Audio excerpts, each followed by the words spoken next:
আমি বারবার বলি, সিরাজুল ইসলাম চৌধুরী বাঙালি জাতীয়তাবাদ নিয়ে একটা বিরাট বই লিখেছেন, প্রেস্টিজিয়াস ছাপা হয়েছে। কিন্তু সিরাজুল ইসলাম চৌধুরী যে পাকিস্তানি জাতীয়তাবাদ নিয়ে বই লিখেছিলেন, সেটা লোকবার দরকারটা কি? ওটা উল্লেখ করলেই পারে তো। সাহিত্যে জাতীয় আত্মনিয়ন্ত্রণের অধিকার 1962 সন 69 সালে বাংলা একাডেমি থেকে বেরিয়েছে। দেখেন, পাকিস্তান আন্দোলনে মুসলিম সাহিত্য বই দেখেন, সম্পাদককে শ্রদ্ধা ফজলুল করিম। সিরাজুল চৌধুরীর লেখা হচ্ছে লিড আর্টিকেল, এটা সিম্পোজিয়াম আকারে বেরিয়েছে। সিরাজুল চৌধুরীর লেখা প্রায় 3 ফর্মা। আরো বড় বড় লেখকরা আছে, দেখলে সবাই। আমি এই লেখার জন্য তাদের একটু কন্ডেম করি না, আমি তাদেরকে অভিনন্দন জানাই। কিন্তু তারা এখন এটা লুকাতে চাচ্ছেন কেন? তারা বলছেন না কেন আমরা পাকিস্তানি জাতীয়তাবাদটা ভুল করেছিলাম, এখন আমরা বাঙালি জাতীয়তাবাদ এসেছি, এটা বললেই তো হয়।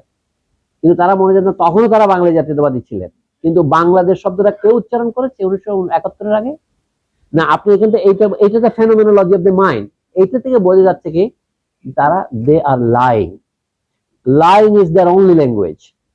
কাজে যে লোক এই এক জীবনের মধ্যে 3 বার মিথ্যা কথা বলতে পারে, আপনি তাকে কেমনি বিশ্বাস করবেন?